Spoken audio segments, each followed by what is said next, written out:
Okay, so I just took a can of red spray paint and got an equal distance away from this rod and sprayed a semicircle around this shadow stick. Why did I do that? Well, sometimes the most obvious things escape us, and I think there was another guy on my channel that was kind of alluding to this, trying to get me to figure it out for myself.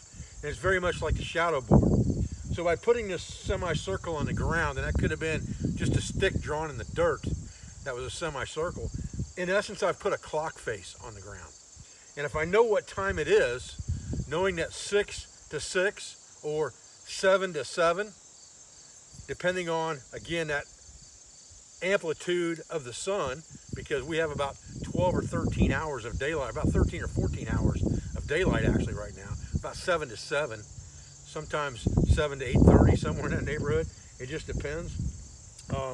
But right now, you know, I'm at the 6:30 point, which is really 5:30 because we're on daylight savings time. So I've got a 5 o'clock pin in the ground over here. And if I understand that that's 5 o'clock on a clock face, I can extrapolate that to figure out where noon is. And noon should be the southing or north in the opposite direction. So let's look at that, see how close we get. Okay, what we have to remember with this is that this is a 12-hour clock.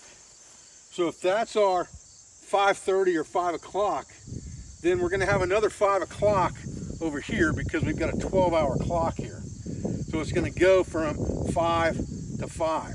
So what we're looking for is the center line of that, which is going to be pretty much our 12 o'clock hour, because that's going to be our southing.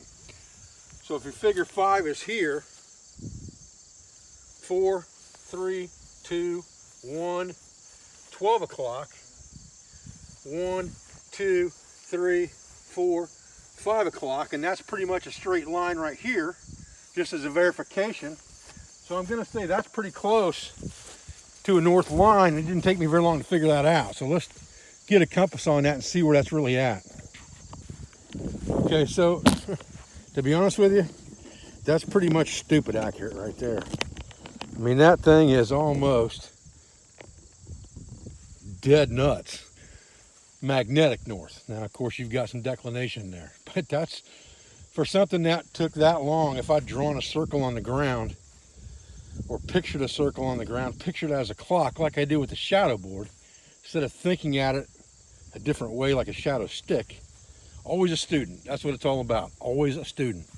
So, okay, Woodsman, you prompted me on some of this stuff, and there was another guy, I can't remember his name now, that's prompted me on some stuff. You comment on this next video, I'll give you credit for that.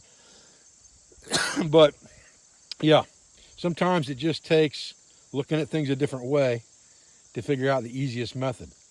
So whatever is easiest for you to understand, that's the method you use. But because I use shadow boards so much, this makes a whole lot of sense. I'm just not sure why I didn't think about it, probably because it was too obvious.